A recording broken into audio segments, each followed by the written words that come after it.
ऐन सणासुदीच्या तोंडावर महागाईचा फटका आता गृहिणींना बसत आहे. साखरे मागे मागे आता कांदा महाग झालाय, अद्रक लसूण महाग झाला आणि तेलही महाग झालाय.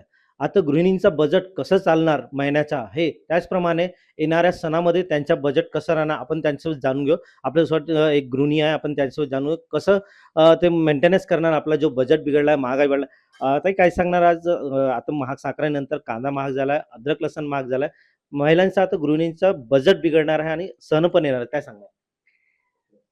अं, तुम्ही बघू शकता की मी आता पोहे करत आहे. आधी आपल्याला कांद्यामध्ये पोहे शोधावे लागत होते. आता पोह्यांमध्ये कांदे शोधावे लागणार आहे.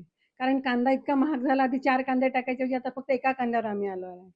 आणि त्यातल्या त्यात साखर आणि आजकाल काय भेसळीच्या काळामुळे आम्ही सगळ्या वस्तू घरी करतो, की सगळं घरच्या लोकांना शुद्ध मिळायला पाहिजे म्हणून.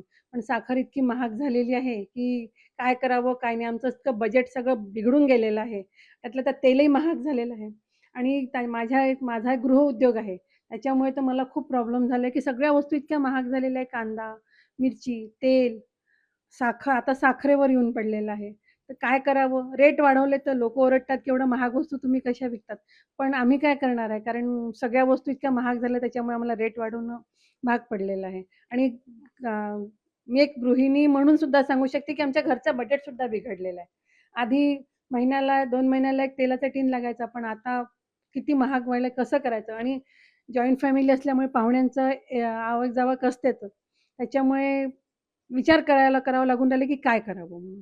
आता येणारे सण आहेत त्यामध्ये कसं आहे बजेट बजेट आणखी बिघडणार आहे. काय सांगणार सणामुळे? सणांमुळे तर बजेट बिघडणारच आहे. काय करावं काही समजून नाही राहिलेलं आहे. रेट वाढवायचे आहेत सामानांचे. घरातलं किराणा भरायचा तर तो कसा भरायचा? आधी 1 किलो आणायच्या ऐवजी आता अर्धा किलोवर निभावावं लागणार आहे. हे मलाच नाही तर सगळ्या गृहिणींच्या बद्दल सांगते, की आधी ज्या लोकं 10 किलो, 5 किलो किंवा 1 किलोवर निभवायच्या त्या आता अगदी अर्ध्यावर निम्म्यावर काम निभवावं लागणार आहे. काय मागणी आहे शासनाला? शासनाला एकच मागणी आहे, की बा तुम्ही प्रत्येक वस्तूचे ॲटलीस्ट खाण्याची वस्तू जी आहे, जी गरजू वस्तू आहे, त्याचे रेट भाव इतके वाढवू नये.